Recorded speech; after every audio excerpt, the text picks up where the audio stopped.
Olá, seja bem-vindo ao podcast AFIA Endocrino Papers. Aqui lhe mostramos como se manter atualizado em endocrinologia, mesmo que você tenha pouco tempo para estudar. Eu sou Ícaro Sampaio. Eu sou Luciano Albuquerque. Eu sou Érico Trovão. E o nosso tema hoje é distúrbios tireoidianos e infertilidade feminina.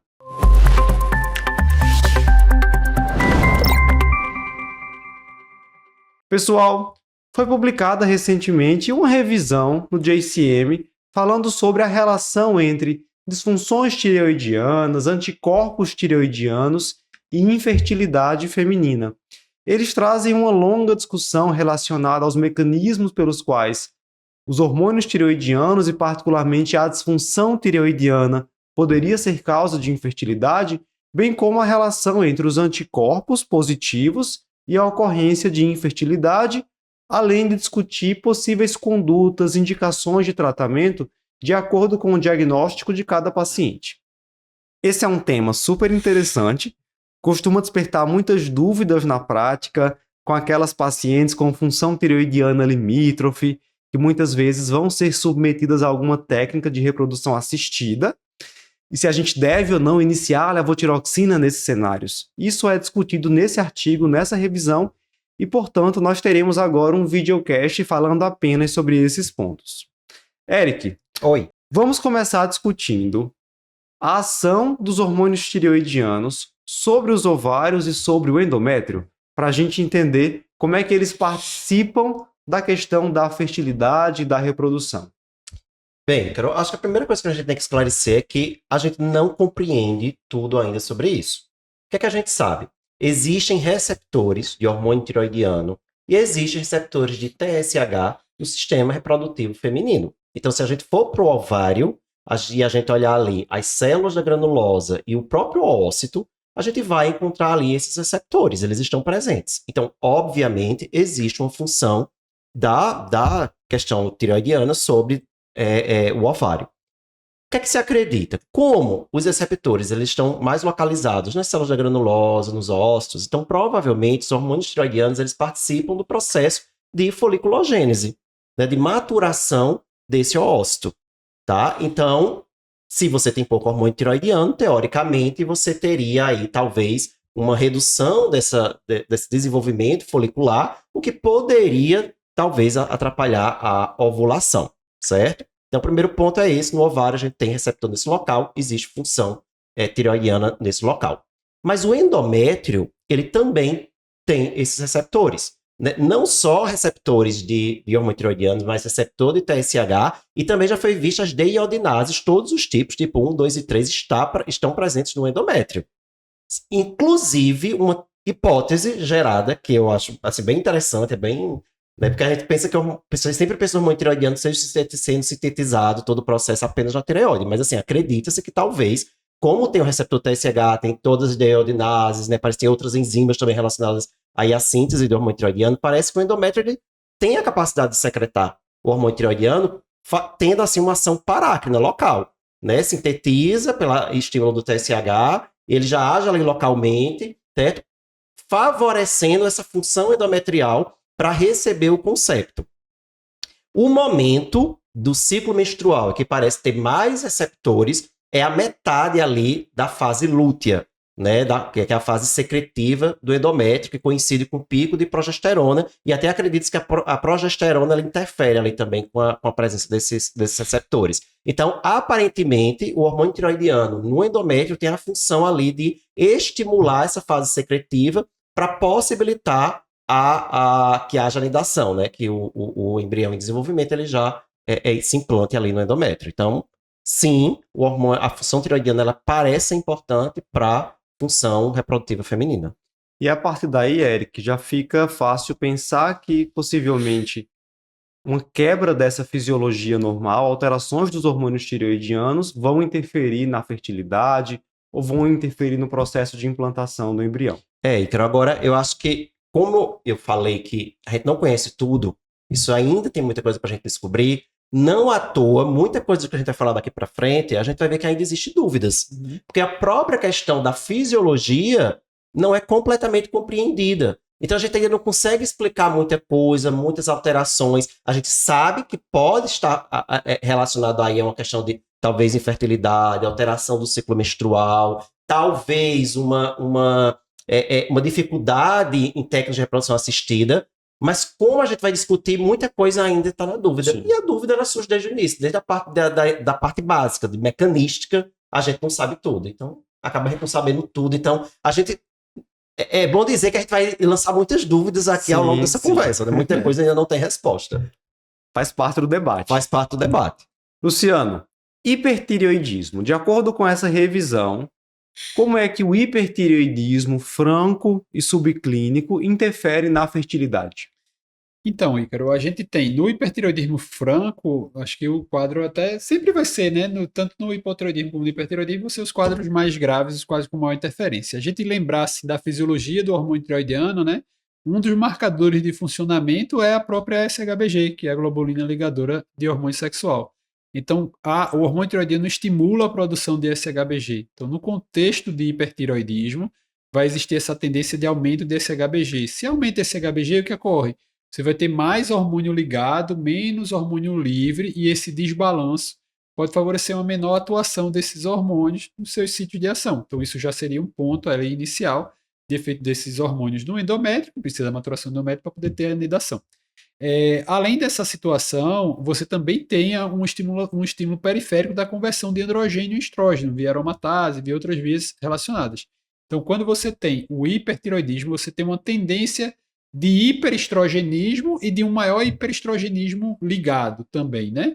Então vai ter uma fração livre que vai ficar também disponível porque você vai aumentar estrógeno de forma geral, por esse estímulo de aromatização, tá? Uhum. No contexto de hiperestrogenismo, vai ter algumas alterações menstruais que vão ser mais características, seria o fluxo mais para o lado de reduzido, né? Então, assim, mais para oligomenorreia, mais para amenorreia no cenário de hipertiroidismo, tá? Mas, independentemente dessas funções, dessas situações fisiológicas, a gente volta também para a questão da autoimunidade. Se fala muito sobre a questão do TPO, a gente tem que lembrar da questão do TRAB, né? Dentro do contexto de hipertiroidismo, se a etiologia desse hipertiroidismo for a doença de Graves, o TRAB vai estar lá presente, esse TRAB vai ter também presença em líquidos relacionados à fertilização e pode ter alguma interferência, como a gente conhece mais as interferências durante o desenvolvimento do feto, até mais, né? Porque é um IgG, então passa a barreira placentária e vai fazer efeito no feto. Então, você pode induzir hipertiroidismo fetal. Então, não é só a questão de fertilidade, mas também a questão de maturação e desenvolvimento.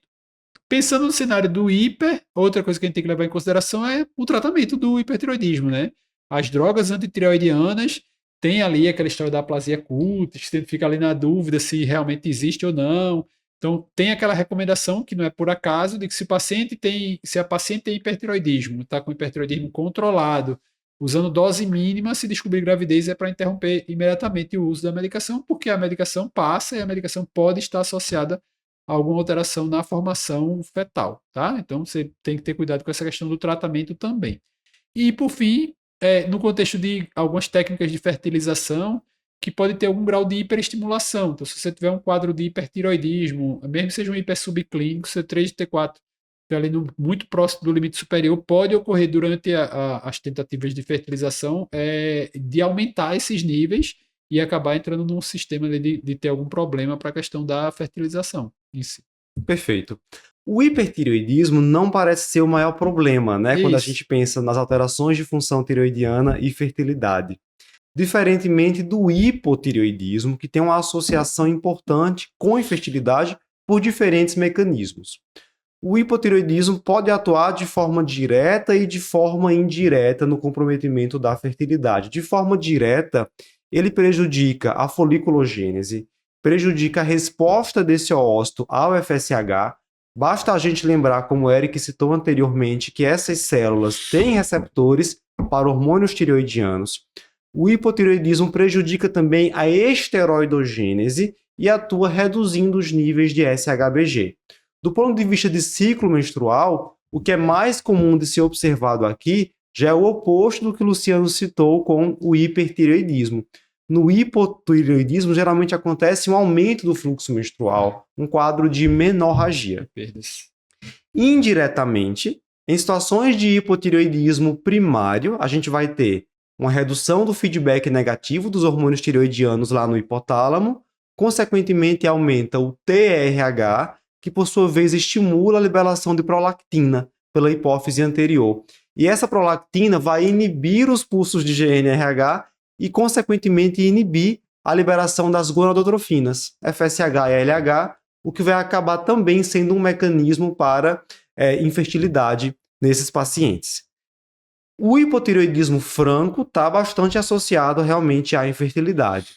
Quando a gente passa para hipotireoidismo subclínico, isso é mais questionável, mas o que eles trazem na discussão é que, particularmente, o hipotireoidismo subclínico associado à autoimunidade tireoidiana parece ser mais relevante quando a gente pensa em causa de infertilidade do que apenas o hipotireoidismo subclínico com anticorpos negativos. Eu acho que uma coisa interessante aí de falar também, Ícaro, é o que seria esse hipotireoidismo subclínico. Porque por muito tempo teve aquela história, isso está até, se não me engano, citado no guideline, né, da ATA, né, sobre o tema, de que teria que ser abaixo de 2,5 um TSH numa mulher que quer engravidar, uma mulher que vai participar de alguma técnica de reprodução assistida. Mas o próprio texto ele cita artigos que mostraram que aquela mulher que está entre o TSH entre 2,5 e o limite superior não teve diferença em relação à fertilidade, em relação a desfecho, quando faz reprodução assistida. Então, realmente parece que quando a gente está falando aqui de hipotireoidismo subclínico, é hipotireoidismo subclínico mesmo,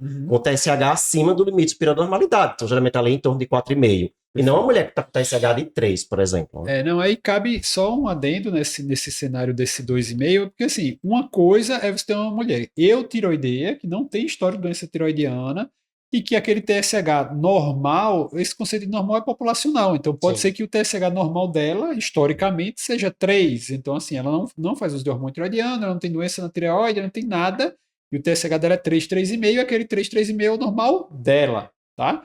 Então não é o efeito do hormônio em si, e sim dela estar fora da expectativa normal dele.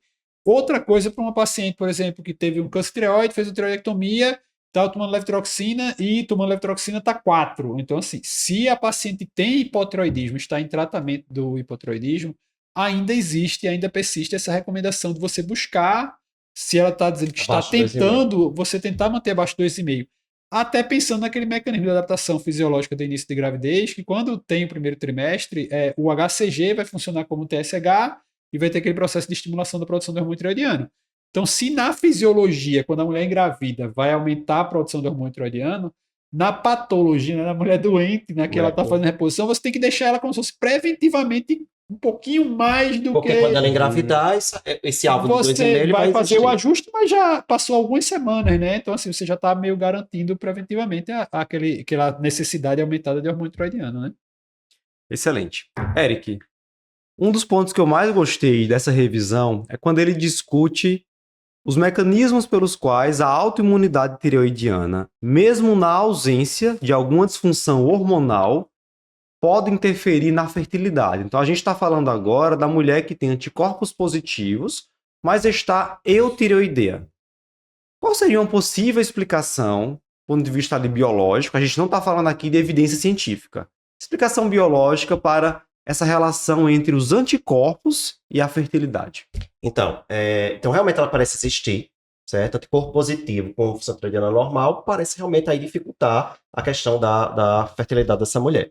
Né? Indiretamente, pode ser que essa mulher sofra esse processo de prejuízo da fertilidade, porque é uma mulher com mais risco de fazer alteração tireoidiana da função tireoidiana. Então ela pode, dependendo do anticorpo, evoluir seja com hipo, seja com hiper, que pelos motivos que a gente já citou aqui, poderiam levar à alteração da fertilidade. Então, às vezes eu tô com aquela mulher que está com TPO positivo, função tireoidiana normal, mas talvez daqui a 3 meses ela não esteja mais com função tireoidiana normal, ela altere e isso aí vai ter, obviamente, uma influência negativa sobre a fertilidade. Mas ele cita os mecanismos diretos pelos quais a própria autoimunidade, independente dessa mulher estar com TSH normal, pode afetar a função ovariana e a função reprodutiva dessa mulher.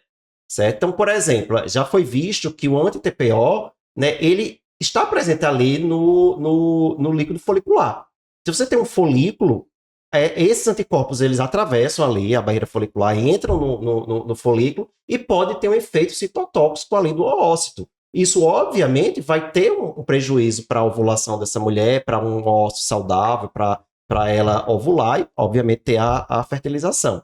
Da mesma forma, no endométrio, né, já foi descrito que essa autoimunidade gera ali a produção de citocinas inflamatórias e gera um ambiente inflamatório no endométrio. E, obviamente, o endométrio inflamado pela autoimunidade vai ser um endométrio também menos propício a manter uma gestação saudável. Então, a autoimunidade, ela diretamente interfere. Ok, eu já sei disso. Isso não quer dizer que a gente já tenha um tratamento específico para resolver essa autoimunidade, que a gente não tem. Tá? Então, a gente sabe que existe associação, mas a gente ainda não consegue tratar diretamente esses efeitos diretos de um TPO positivo, por exemplo, sobre o sistema reprodutivo da mulher.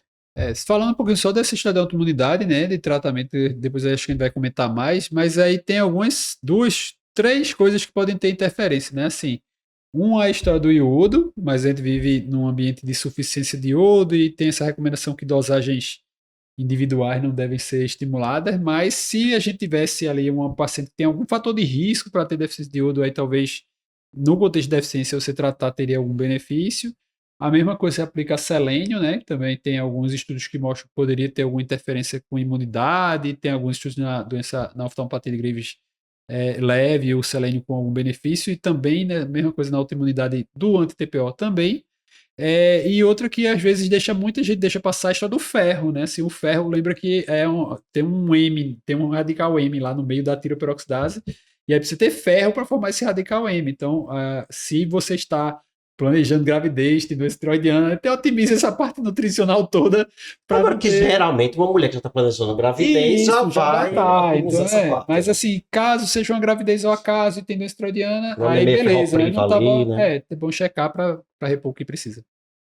Bem, entendemos até aqui os mecanismos pelos quais os hormônios tireoidianos, os anticorpos tireoidianos se relacionam com a fertilidade e como alterações da fisiologia como o hipotireoidismo e hipertireoidismo podem causar também infertilidade.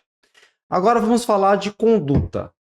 Qual é realmente a meta de TSH esperada? Será que aquela meta de TSH menor que 2,5 ainda vale para o período pré-concepção? Quando é que a gente tem que iniciar a levotiroxina, por exemplo, para mulheres com anti-TPO positivo? Será que a gente ainda tem que iniciar a levotiroxina para mulheres com anti-TPO positivo? O que diz essa revisão e o que dizem as diretrizes sobre esse tema? Se você quiser conferir a versão completa desse videocast, acesse a nossa plataforma do curso de atualização em endocrinologia do AFIA Endocrino Papers. A gente te espera por lá.